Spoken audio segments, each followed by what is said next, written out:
an Unspoiled Network podcast.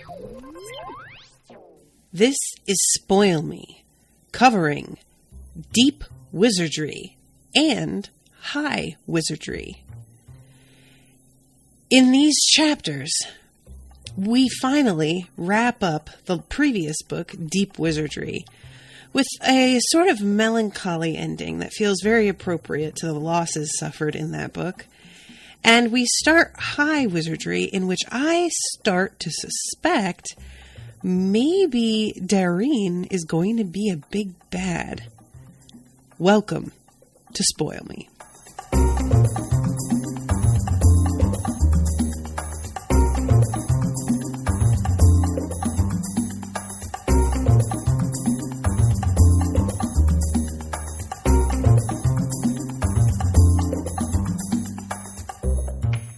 Welcome to the show, everybody. I am Natasha. Many thanks to Melanie for commissioning this episode. I want to start out of the gate. It's kind of funny because I saw that Melanie had commissioned an episode for today. And Melanie has been commissioning a lot of The Witcher. And I assumed this episode was also going to be on The Witcher. I had not checked it. And then when I clicked through and I saw that it was actually going to be Deep Wizardry, I realized that it has been almost 5 months since the last episode covering Deep Wizardry.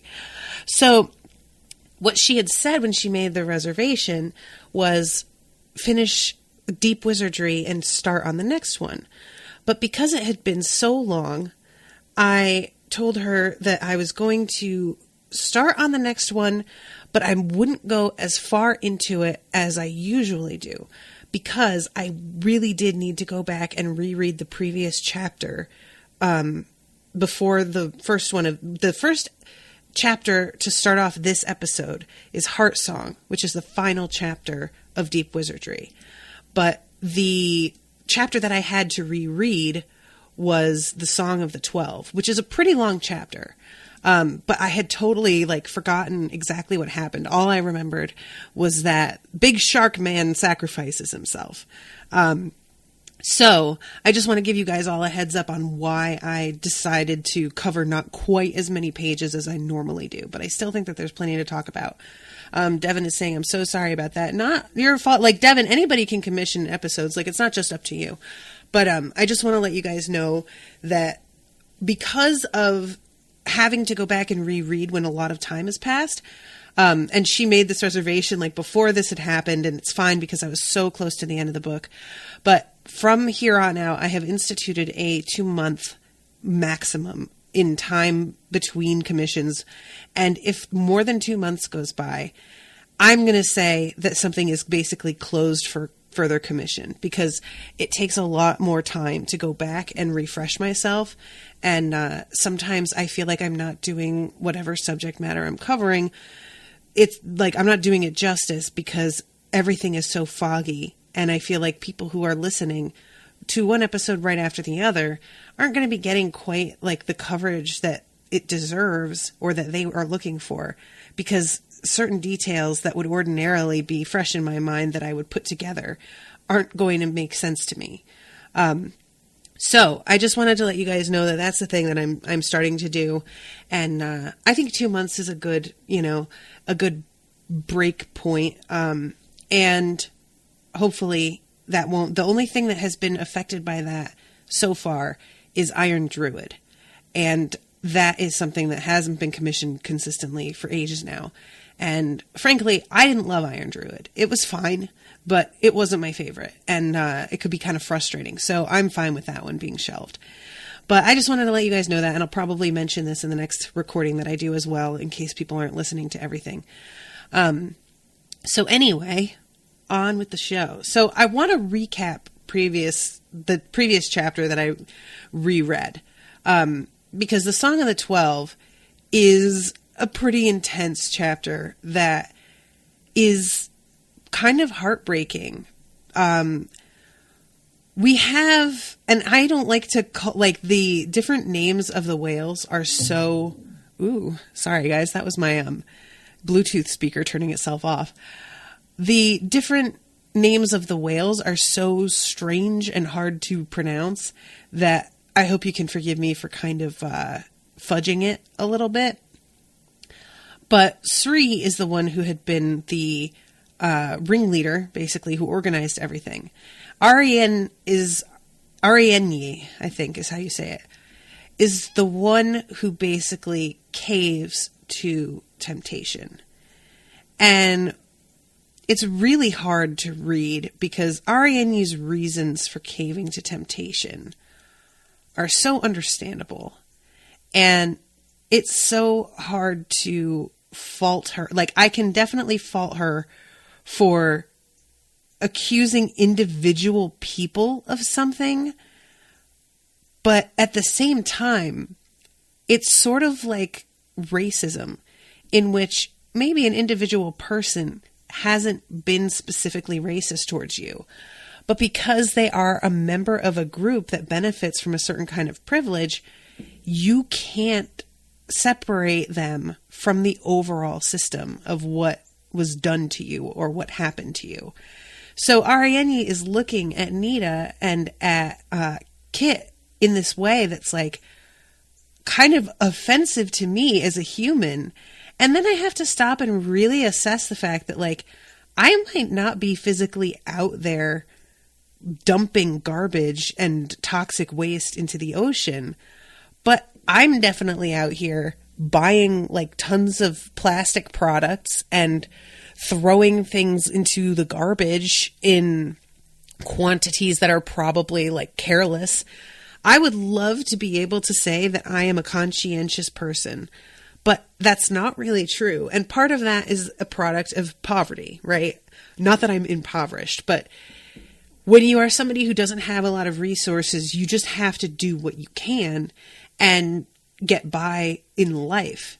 And you don't necessarily have a lot of time to spare for thinking about the big picture, because the small picture is difficult enough to get through day to day. And so in that sense, I am as guilty as anybody. And it's really like kind of coming home to us now, realizing that the temperatures in the world are going to start to soar within the next like 30, 40 years. This isn't going to be something that happens to 3-4 generations hence. This is going to happen to us now. And we can either like take responsibility for it and deal with it, or we can act like, well, it's not my problem, I'm not doing anything, and then suffer the consequences. And I feel bad because there's nothing specifically that Nita or Kit could have done to fix what happened to Ariane or her child. I think it was a daughter. But at the same time, Ariane has been offered the power to subdue all human beings. So even though she is attacking specifically Nita in that moment, Nita is symbolic of a much greater, group. And it's sort of like, it's kind of funny. Once they get to the top, after this whole thing goes down, Sri tries to like kind of apologize, and Nita basically tells her to save it. And I kind of wonder what Sri was even gonna say, because like it seemed pretty obvious that Ariane was gonna be a problem. That's part of why they picked her, right? Like Nita mentions, because we're in her POV. So when I say she mentions, I mean she thinks. She thinks to herself about how they specifically chose different singers for the song that have similar personality types to the original singers, so that when they sing their piece and they are tempted, it will be a genuine challenge for them to resist whatever is being offered to them. I would like to register how fucked up that is to me. Like, I know it means I know it's smart. I know that a challenge and a temptation that does not mean anything specifically to the person who is being tempted is meaningless. So in that sense, I really get why it's done this way. And I think it makes it have more significance at the same time, ouch though. Like, I wonder if I were put in that position, what the darkness, what the voice would have offered me that I would have a lot of trouble resisting. Because it's hard for me to, like, it's the first thing that I think immediately whenever I imagine being offered something is that if you're in this position, you know that whatever's offering it to you is doing it with major strings attached, with like iron cables attached, basically. And I can't imagine being tempted by something that I know is coming from a being with evil intent, from a being that has a more than monkey's paw type of like process, right? You accept anything, and it's not going to be what you think you're accepting, and it's not going to be with the effects that you intend. So it's hard for me to even imagine actually being tempted, because I immediately, like, the first thing that I'm thinking is like something like, you know, the ability to, like, open people's minds and make them less bigoted. That kind of thing I would be very tempted by. But then I immediately think about, that's me controlling everybody's minds, and that's not free will, and that's not okay. And I just don't know what it would have to sound like and how convincing this voice would have to be. It's one thing if you're being tempted by somebody that you don't know is bad for you, right? That's the temptation that's really like super tricky. When it's somebody that maybe is either in disguise and you don't know that they're a bad person, or maybe they're not a bad person at all. And that's the part that's like, they intend as good a thing as you do, right? I was just watching The Fellowship of the Ring last night, and that's a moment with Frodo where he wants to hand the ring to Gandalf because he doesn't believe he can handle it, but he really thinks Gandalf can, and Gandalf is wise, and Gandalf will do some good with it. That would be a really fucking hard thing to resist, because somebody else is having faith in you as well. And it's somebody who has a good heart, and you want to believe that their judgment and their faith in you is a good thing. But that situation where it's you specifically went down into the depths of the ocean to combat evil, and that evil begins to tempt you, I just have a hard time thinking about how I could ever fall prey to that, because it's so transparently the bad guy talking to me. And the only thing that I can think is that Ariadne was so primed already to be angry and blame Nita that it was not even like it wasn't even so much a temptation as it's like her inner monologue telling her to just go ahead and let loose with the thing that she's been wanting to go ahead and let loose with the whole time. Ariadne basically kind of pulls a Daenerys, spoilers, and it's much better written because of how much of a lead up there is to it.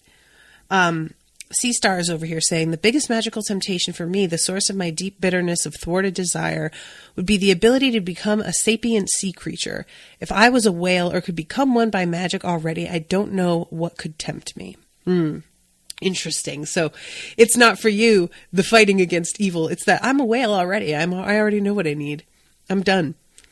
So anyway, Ariadne winds up fucking everything up, which forces Nita's hand, so her fin, so to speak, and she winds up trying to sacrifice herself, like a little abruptly, like she's singing the song that she's supposed to sing, but as she's singing it, she's facing off with like this giant fire snake, which is rad, and she is about to throw herself into these sharp rocks in order to sacrifice herself, when one of the krakens that's at the bottom grabs her and holds her back to keep her from completing the sacrifice. And this is when Ed, the shark, the mega shark, asks her to lend him her magic so that he can call for help and he doesn't tell her it's so that I could also do the sacrifice myself, because I'm not entirely sure he anticipated that he was going to have to do that. I suspect he knew. Like, I think he had an idea that something was going to go down, because Ed just seemed to kind of have like a little bit too good. He was so removed. He was so sort of, what's the word I want? Distant isn't the word, but he was able to keep himself more objective than everybody else, I think, because of his lack of like previous relationship with anybody. He wasn't a whale. He was a whole other deal who was so old that it was like impossible to even fathom. So I have a feeling that from where he was, he could see the fucking writing on the wall. But regardless of whether he had known that when he asked her to give him her magic or not, he uses that to summon all of these other sharks, and they get into the fray and start going after Ariadne, who is like fucking basically just like rocketing around, catapulting into people and shoving them off course, shoving off Nita when she's trying to like get back into the groove of throwing herself out.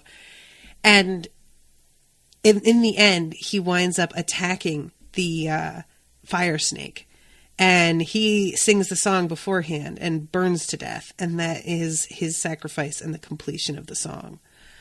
It is a pretty awesome rap. It's definitely like, I had grown attached enough to Ed that him sacrificing himself was like pretty moving.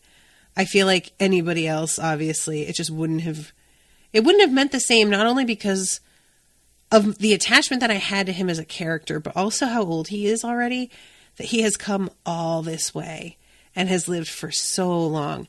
In some ways, that makes you feel like, okay, he went ahead and lived his life and he had a fair shot. He had more than a fair shot. But on the other hand, there's a sort of like timelessness to a character like that you're kind of like, they're just always going to be around. You know, it's sort of like, the loss of any of the, like, what do you call it? The mentor characters in a lot of different books and mythologies, is that there's somebody that you take for granted is always going to be there and always available for wisdom or for sharing their perspective. And suddenly they're not. And that forces you to grow up. And it's necessary. And it's like a weird, because, you know, he hasn't been, this is the only book he's in. He wasn't in the first book. So it's not quite like that, but it feels like that within the context of at least this one book. So this sacrifice, they just about managed to get to the surface before they run out of air. And I know that I had said it before, but I'll say it again. That is so nerve-wracking to me. I cannot, with the, like, when I reread the chapter, it starts off with the description of the sludge and everything going down into the like depths of the ocean. And I think Sri is the one who was like, okay, I have this spell for how much air we're going to need. If you think you're going to need more, tell me now and I'll alter the spell, because once we get down there, it's all done. And reading her saying that just gave me so much anxiety again. I just, like, I am so not cut out for that kind of thing, guys. It's just not even, nope. So once they come back up, Nita and Kit go home and like stumble out of the water into their parents' waiting arms, because their parents know about what they can do now and are anxiously sitting on the beach like, when the fuck are they coming home? And the chapter ends with them going home and like eating and passing out into bed. There's a brief moment where Nita looks into the wizardry book and checks it on the list, because the reason that they got roped into this was that they had done what was called a blank check wizardry at the end of the last book, where they left themselves open by borrowing power, kind of, to having to repay that debt with a life. And it says in the book, Callahan, Juanita T., and Rodriguez, Christopher K. Open-ended Mobius spell implementation. Incurred $525.85. Paid $715.85 by willing substitution. See current events précis for details. Nita put the book back under her pillow and quietly, bitterly started to get caught up on her crying. So that is the end of that chapter. Heart Song is when they wake up and head downstairs and are faced with continuing their lives like everything is normal. It's such a weird, like, I always wonder what it's like for people who have been in combat as well to come home, because it's a similar situation. Nina and Kit just went through something incredibly traumatizing, dangerous, and noble. And they did not, like, there is not another single solitary human being on Earth who is aware of just what they went through or what they sacrificed, or, you know, like, there are people who maybe know that the song went on, other wizards. I'm not even sure if that's true. I assume that they know because they did talk to the two dudes. What are they? Carl and can't remember. But they are not, you know, they were not part of it. So they're going home and eating Cheerios and having to listen to their parents talk about baseball after some shit that almost ended the world. And the world has no idea that it almost ended.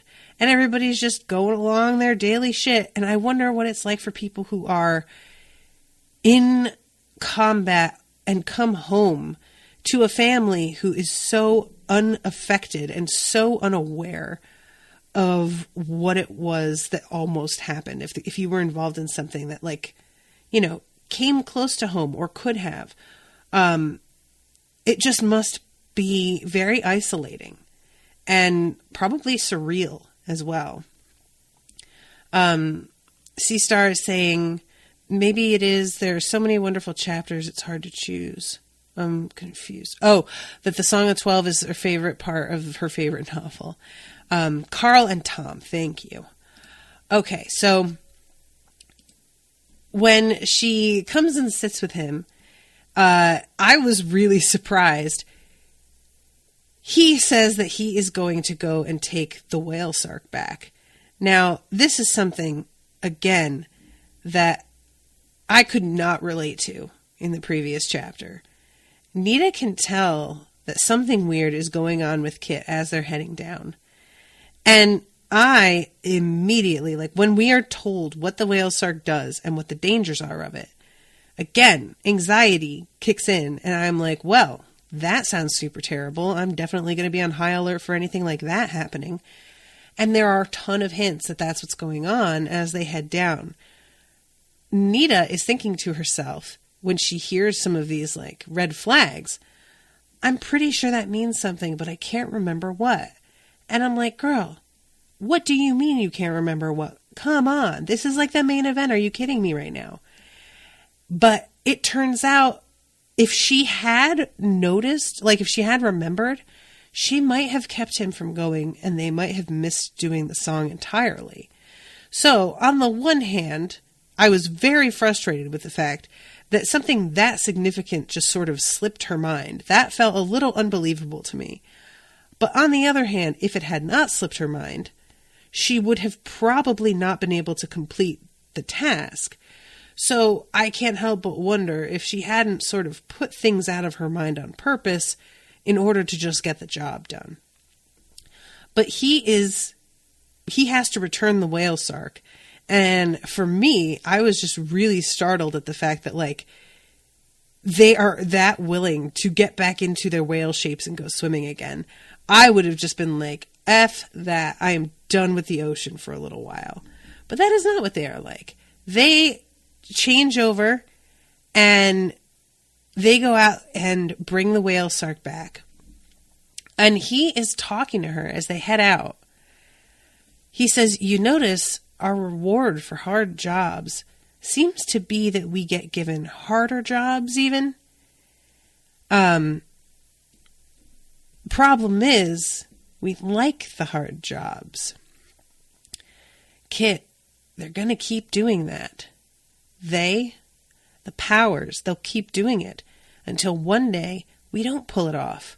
One of us or both of us. Kit looked down at his cereal bowl. Both, preferably. She stared at him. Saves the explanations. He scooped out the last spoonful of cereal, glanced up, and made a face. Well, what would I have told them? Nita shook her head. We could stop, she said. Kit chewed, watching her, swallowed, and said, You want to? She waited to see if he would give some sign of what he was thinking. Useless. Kit would make a great poker player someday. No, she said at last. Me either, Kit said, getting up and putting the bowl in the sink. Looks like we're stuck with being wizards, huh? Very slowly, she smiled at him. Yeah. Then let's go down to the water and let them applaud. So they head down, and it's at this point, evening. And they get into the water and head out to meet the others who are still in the resting phase. They're still just like kind of hanging out because it has drained a lot of energy out of them. Nita asks Sri how things are going down deep, and Sri says, not a shake. Several of the hot water vents seem to have reduced their outputs to normal levels. We're going to have some peace for a while, it seems, for which we thank you. Both of you. They swam, the celebrants and Kit and Nita, for a long time, a long way out, into waters bright with fish going about their business, peaceful with seaweed and coral, and warm. Whether with volcanism or summer, Nita couldn't tell. This is the way it's supposed to be, Sri said from beside her at one point. Not the way you met me, not blood in the water. Just the long nights, the singing, time to think. So at this point, Nita notices how bright everything is. And I think that she thought for a second that this was bioluminescence happening. And Kit notices as well and dives down to find out what it is. And at about 100 feet down, Nita began to realize that the light in the water had nothing to do with krill.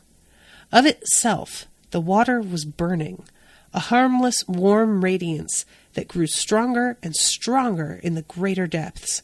And in those depths, everything else shone too, not just reflected light, but a fire that seemed to come from inside seaweed, shells, branching coral.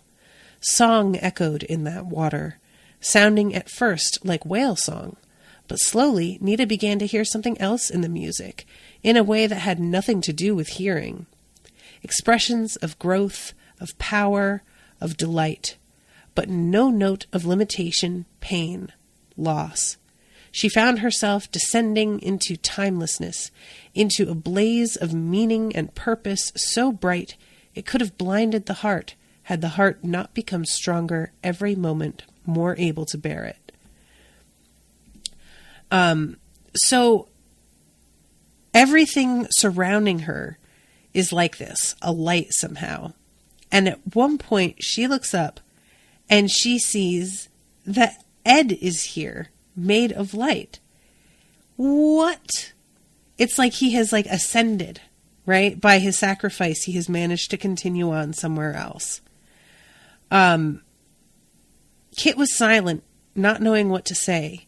Nita knew, but simply considered for a moment before singing it in one soft note that in this place carried as poignantly as a trumpet call at evening. It hurt, she said. We know, the answer came back. We sorrow. Do you? For what happened?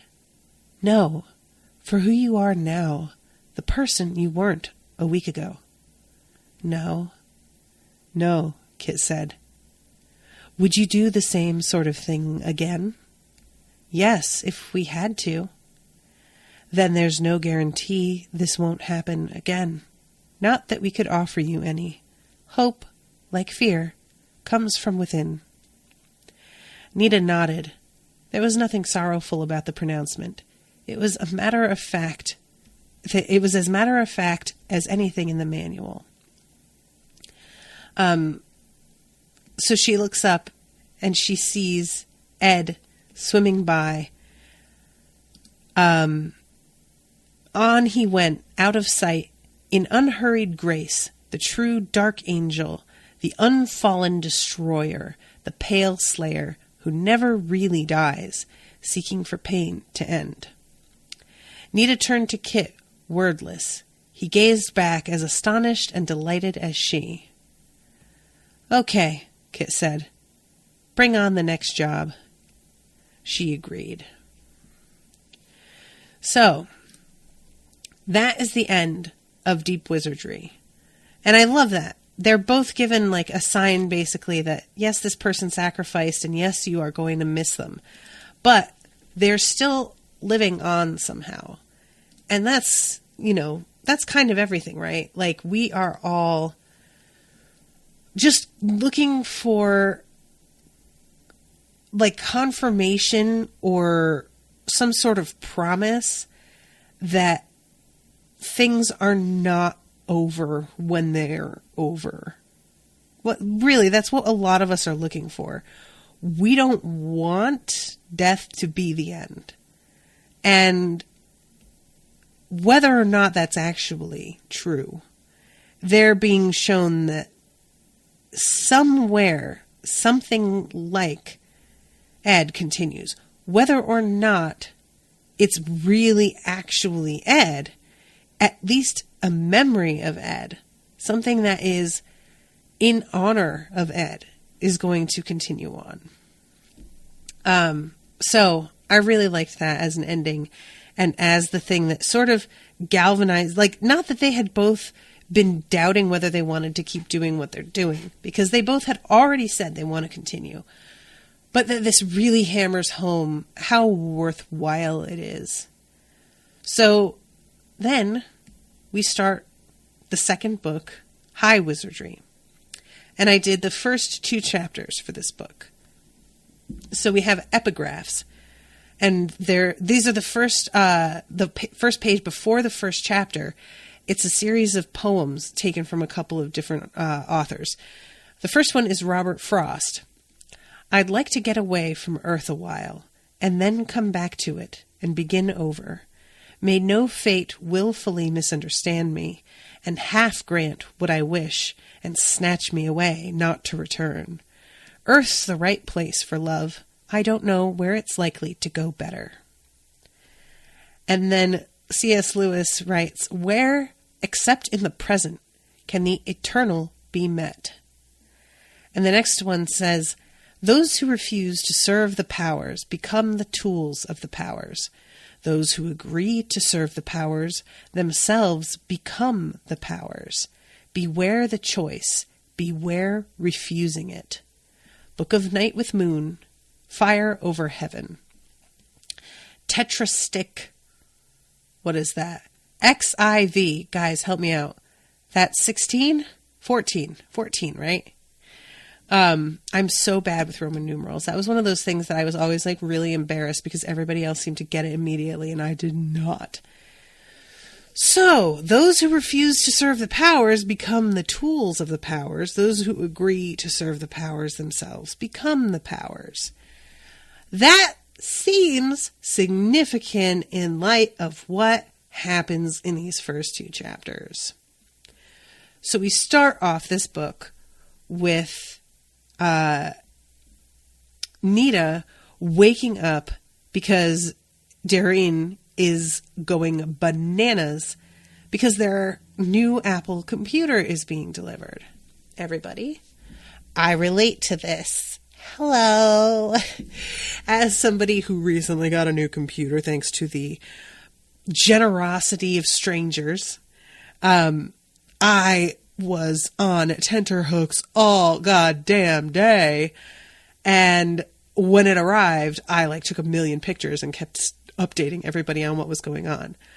I would like to reiterate what a joy using this computer is.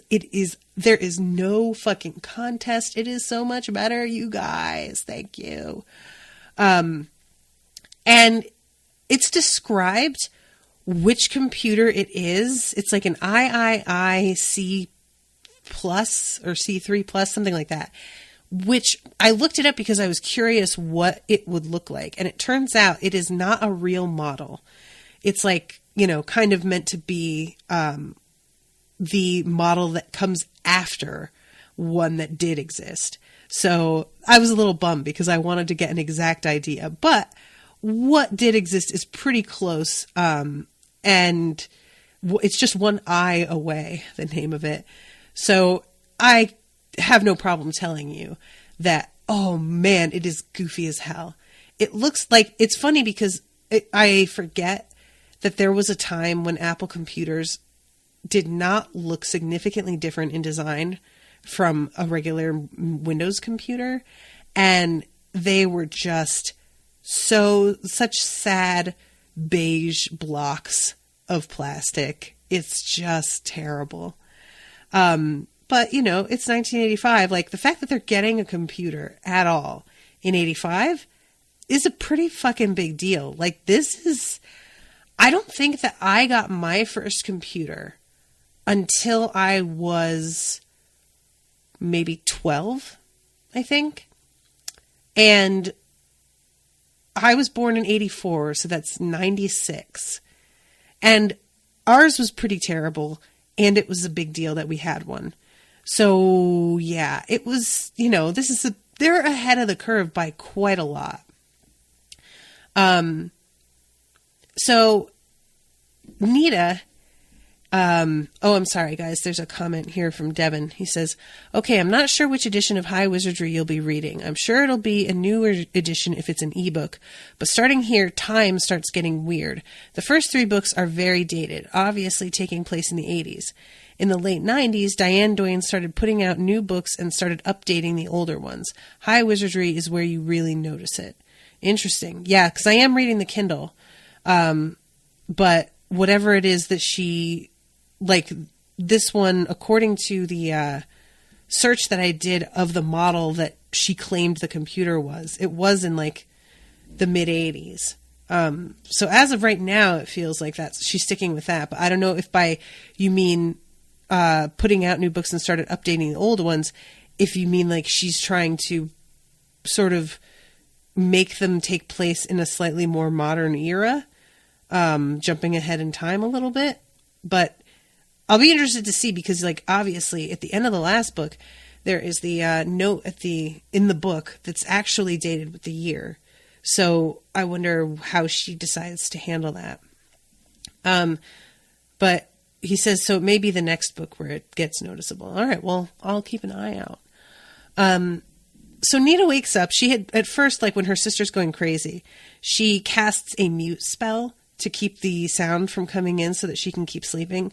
But the mute spell also makes it so that she can't hear the birds singing or any of the like sounds from outside, which feels kind of like weird and unnatural. So she winds up undoing it and decides to just get up.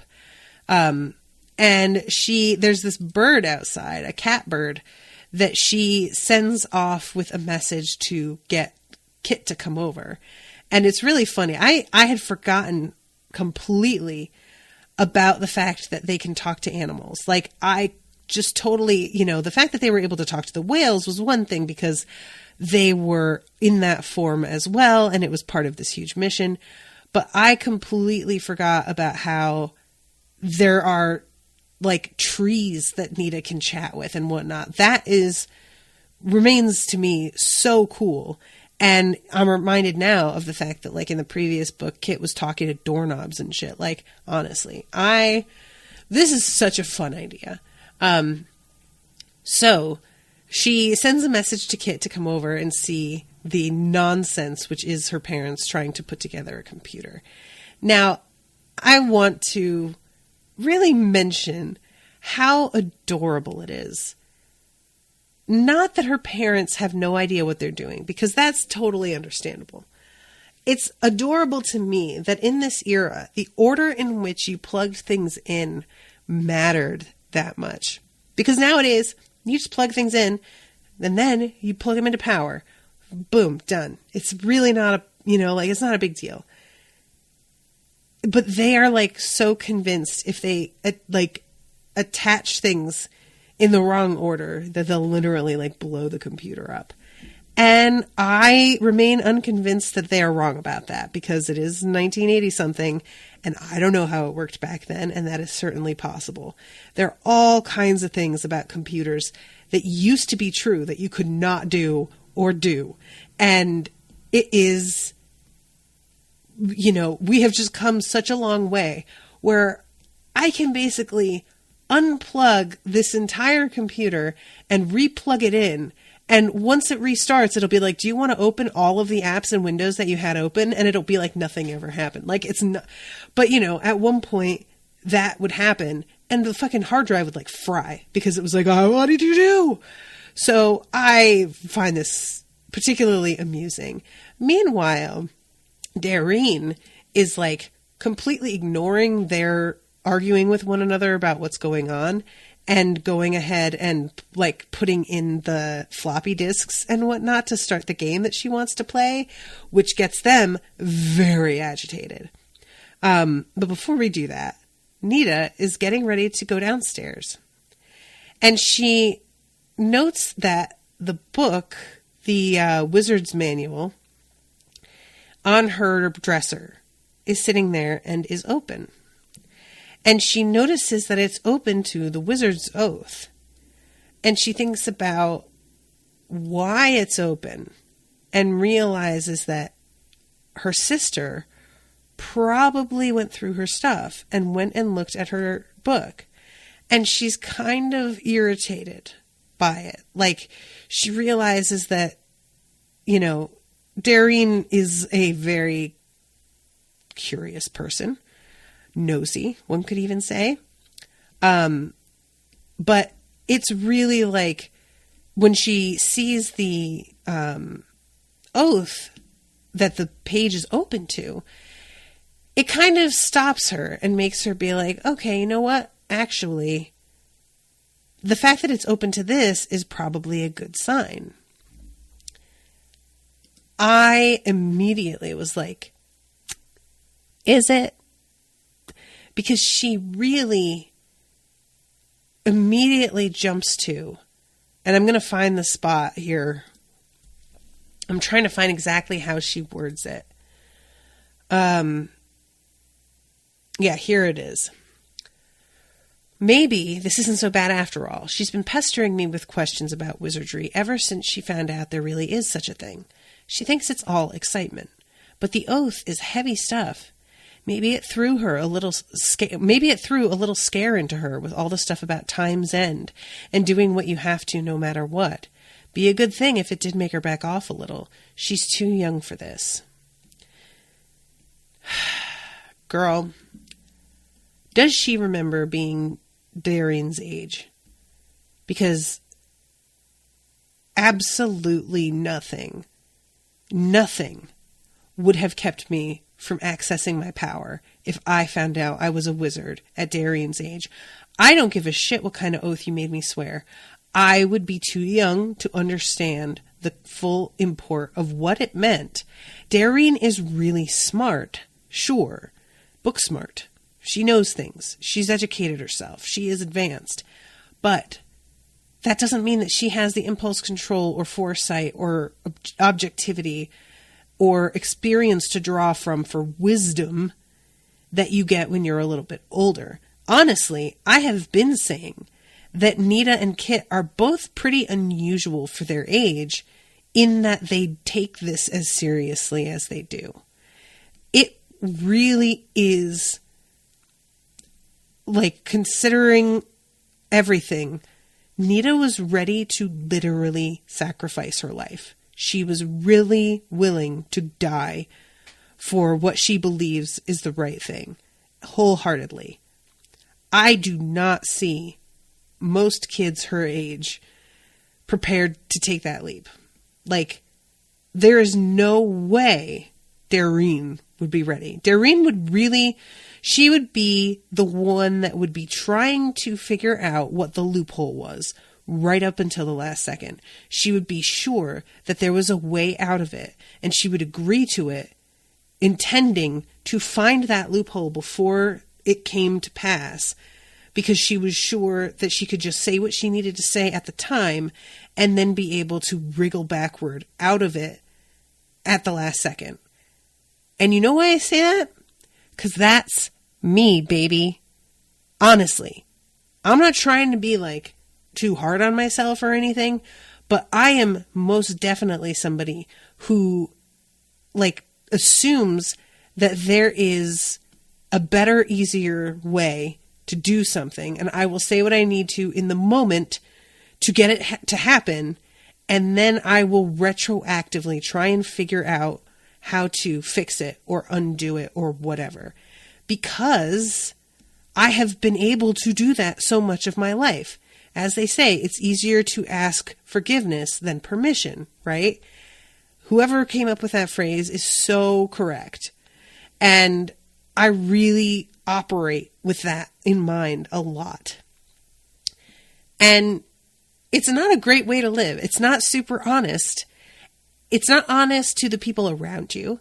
And it's not honest to yourself either, because you haven't faced that maybe there won't be a loophole. So you're going into things yourself as a person who's consciously looking for a back door and a way to get out of it. You are going into it assuming you'll be able to find that and get out of it, when you might not be able to, but you are so deep in denial that you wind up sort of screwing yourself when it turns out that there is no easier way, when it turns out that doing it the way that you said is exactly what you actually have to do. So I really was startled at how much Nita trusted that Dairine reading this. First of all, I was startled that she assumed Dairine read the whole thing. And sure enough, later on, we find out that Dairine did not read it. I just feel like I understand Dairine a whole lot more than I understand Nita. And it's alarming. And it boggles my mind a little bit that Nita is that disconnected from who her little sister is, considering that she lives with her, that she wouldn't know better. Like, all you have to do is look at this scene with Dairine and her parents putting this computer together, and her parents are sitting there looking through the instruction manual, trying to figure out exactly how this works. And then we have Dairine, who trusts that she knows what she's doing because she uses one of these at school, going around doing whatever the fuck she feels like it. That is the exact same situation. And I just feel like Nita should have sat down and talked to her about this, because what Nita's doing is essentially like, it's not my problem. She won't be able to do it unless she does XYZ. So I'm going to trust that she hasn't, and that she understands that she's too young. And Nita, I know that it's not fair that Dairine is your responsibility, because you are yourself very young, and it's just a shitty situation. But you're the only one in your family who can do what you can do right now, and she's showing signs of being able to do some stuff, and you are going to have to address that and face that in a real way, because that's part of the responsibility you hold as being a wizard and upholding this oath. Guarding this knowledge and making sure that it's not misused by somebody who lives in the same house as you, who you know has access to the book. Girl, you need to start taking this shit more seriously, considering that she has watched Dairine just devour knowledge that was not really supposed to be for her. Nita should know better, but she just kind of doesn't want to deal with it, I think, So we go to her asking her parents if it's cool if they go out, because she and Kit have a plan to go to this like planetarium and museum for space stuff. Is it a planetarium and I think there was another word that they used.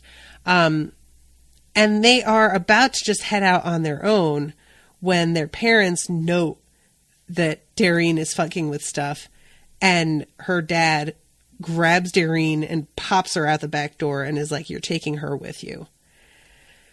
So they have to take Dairine with them, and they're using magic in order to get where they're going. It's really cute, actually, because when Nita asks if it's okay if they go, her mom is like, "Do you have money for the train?"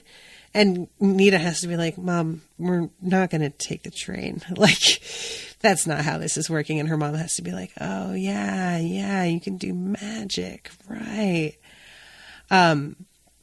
So Dairine, this moment is really kind of telling, because she is standing there irritated because she doesn't really want to be stuck with Nita and Kit. She wants to be home playing with her new computer. This is like the opposite. She's been so excited for this thing to arrive, and now she's fucking kicked out of the house. And she is unimpressed with them starting this spell. She's acting like, "I know all of this, whatever." But as the spell gets going, I love this moment. Nita had the mild satisfaction of seeing Dairine start to look nervous at that, and at the slow breeze beginning around them when everywhere else the summer air was still. The breeze got stronger, dust around them whipped and scattered in it. The sound scaled up until it blotted out almost everything else. And despite her, Nita suddenly got lost in the old familiar exhilaration of magic working. So, they come to rest at the back of a small bookstore next to an employees only sign by a back door. And some dude leans his head out and asks, "Do you guys need some help?"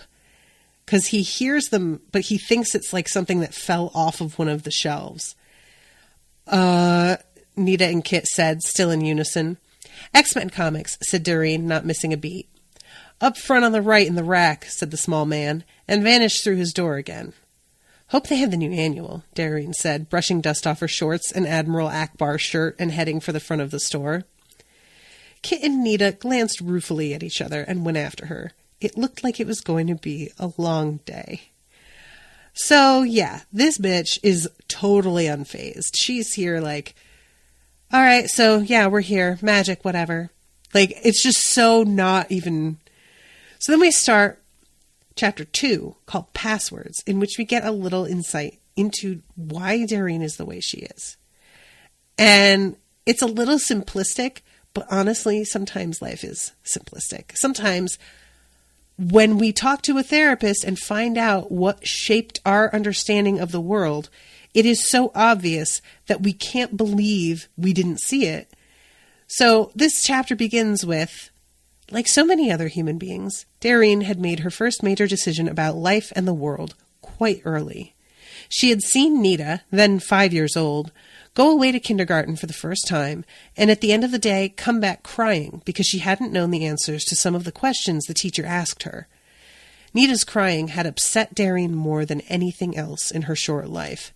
It had instantly become plain to Dairine's 3-year-old mind that the world was a dangerous place if you didn't know things, a place that would make you unhappy if it could. Right there, she decided that she was not going to be one of the unhappy ones. So she got smart.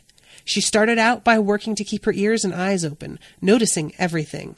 Not surprisingly, Dairine's senses became abnormally sharp and stayed that way. She found out how to read by the time she was 4. Just how, she never remembered. But at 5, she was already working her way through the encyclopedias her parents had bought for Nita.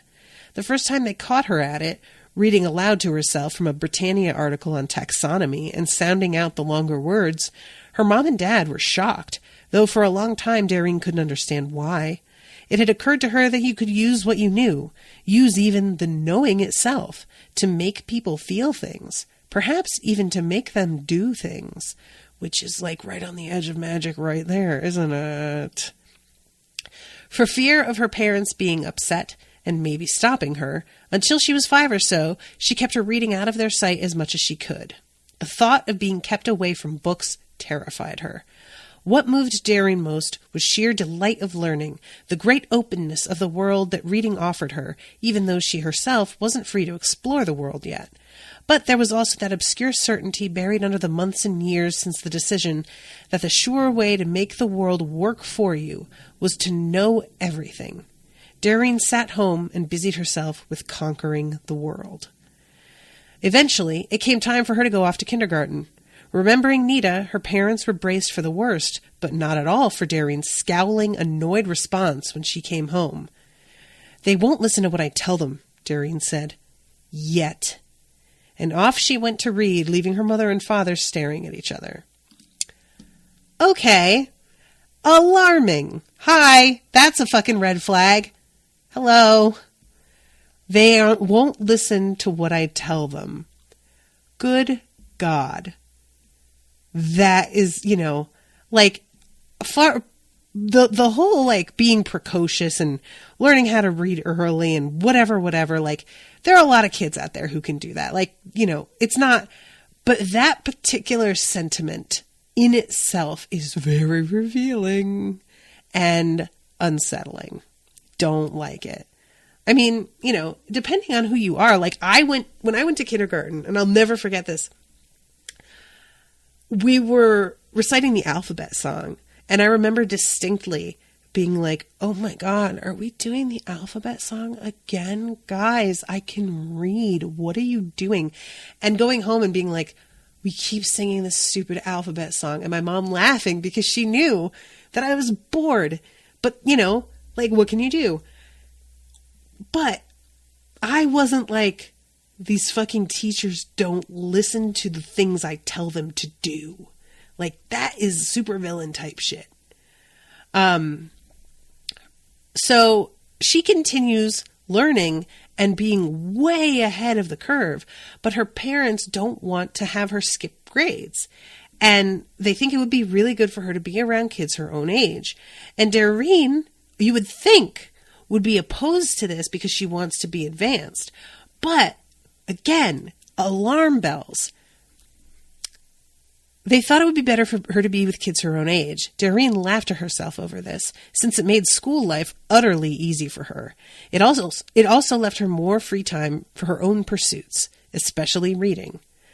So, okay, first of all, she's laughing at the decision that her, like, kind of obtuse parents are making, because it's leaving her more time to do what she wants, which we find out later, like, she is learning how to do self-defense and all kinds of stuff. Like, this is somebody who is learning to game the system in order to get what she wants. It's super smart, yes, but worrisome also. Like, the whole thing is just, In a few years, Dairine would go into New York City alone. She thought constantly of the New York Public Library, of the 8 million books that the White Lions guarded. And there were other dreams more immediate. Like everyone else she knew, Dairine had seen the Star Wars movies. Magic, great power for good and evil, she had read about in many other places. But the Star Wars movies somehow hit her with a terrible immediacy that the books had not, with a picture of power available even to untrained farm boys on distant planets in the future, and therefore surely available to someone who knew things in the present. And if you could learn that supreme knowledge and master the power that filled and shaped the universe, how could the world ever hurt you? For a while, Dairine's reading suffered, and her daydreams were full of the singing blaze of lightsabers, the electric smell of blaster fire, and the shadow of ultimate evil in a black cloak, which after terrible combat she always defeated. Her sister teased her a lot less about it than Dairine expected. So, I am really interested in how this goes down here, because again, Dairine is fascinated by the ideas of like good and evil and the light and dark of Star Wars, but it's not about doing what's good for the world. It's not about saving or helping other people. It's not about maintaining a balance. It is, how could the world, if you have that knowledge, ever hurt you? it's in itself a pretty self-absorbed, selfish desire. She wants to know this stuff to protect herself from pain. And that's it. This is not about a greater good. This is not about a big picture. Not a good reason to want to know this stuff. And then we hear about her relationship with Nita and the fact that Dairine didn't understand at first why Nita would always get upset when Dairine could do the homework that Nita found really challenging. And as they got older, that started to calm down, and Nita seemed to almost like take pride in the fact that Dairine was really smart and would teach her stuff from her own classes. And she masters the self-defense classes really quickly and basically puts herself out there as like a bodyguard for Nita, although apparently Nita doesn't know about it. At one day after school, she saw a kid come at Nita to, quote, accidentally body block her into the dirt of the playground she was crossing. Dairine started to move to prevent it, but as the kid threw himself at Nita, he abruptly slid sideways off the air around her as if he had run into a glass wall. No one else seemed to notice. Even the attacker looked blank as he fell sideways into the dust. But Nita smiled a little and kept on walking. And suddenly the world fell out from under Dairine, and everything was terribly wrong. Her sister knew something she didn't. So, this is when she starts to haunt Nita's steps and watch everything that she does, and begins to see all of the weird things that happen when Nita's around, and how she mutters things under her breath that don't seem to make a lot of sense. And she starts to like notice Nita and hanging out with Kit. And I love this. Whatever Nita was doing with Kit, Dairine knew sex wasn't involved. Like, Dairine's so young to already be like making these connections. Good God. And then she finally sees Nita come out of the water as a whale and transform back into herself. So she gets the information that she wanted in terms of what's going on in the end. But she's not introduced to the world. It was all there, everything she had longed for, and if they could have it, she could have it too. Dairine saw their faces fall, and felt the soft laughter of the world starting behind her back again. You couldn't have this magic unless you were offered it by the powers that controlled it. Yes, sometimes it ran in families, but there was no guarantee it would ever pass to you. At that point, Dairine began to shut their words out.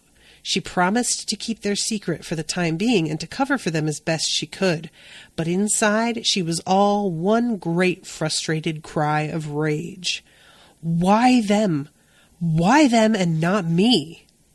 Days later, when the cry ebbed, the frustration gave way to blunt, stubborn determination. I'll have it. I will. So, she goes up there, finds the book, and just flips right past all of the different pages about the price that you have to pay, the responsibility to the universe, strength, about moving between worlds, yada, yada, yada. And she goes straight to the oath. And not caring that she didn't understand parts of it, Dairine drew a long breath and read it out loud, almost in triumph. And the terrible silence that drew itself around her as she spoke, blocking out the sounds of day, didn't frighten her. It exhilarated her. Something was going to happen. At last, at last. She went to bed eagerly that night. Well, that's worrying. That's very worrying. I don't like it. So, yeah, I'm going to wrap this up. I'm a little bit over time, but I got my eye on her because I really like Dairine. I'm a big fan. Don't get me wrong. Like I said, I relate to her a lot, but somebody needs to have a fucking talk with her. Somebody needs to see what's happening here. Very bad. Very bad. All right, guys, I'm going to wrap. Thank you all so much for coming and hanging out with me. In about half an hour, I'm going to be doing the next recording for Crooked Kingdom. So if you want to hang out with me, please come to that at about 2 p.m.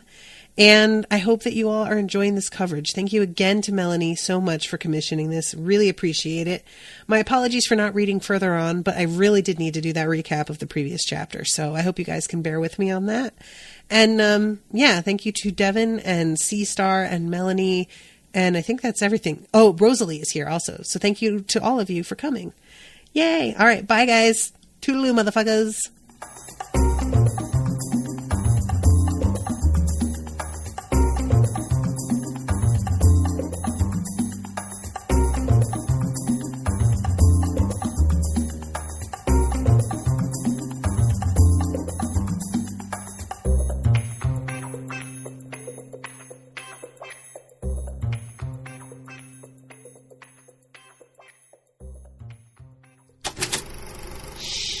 That was an Unspoiled Network podcast.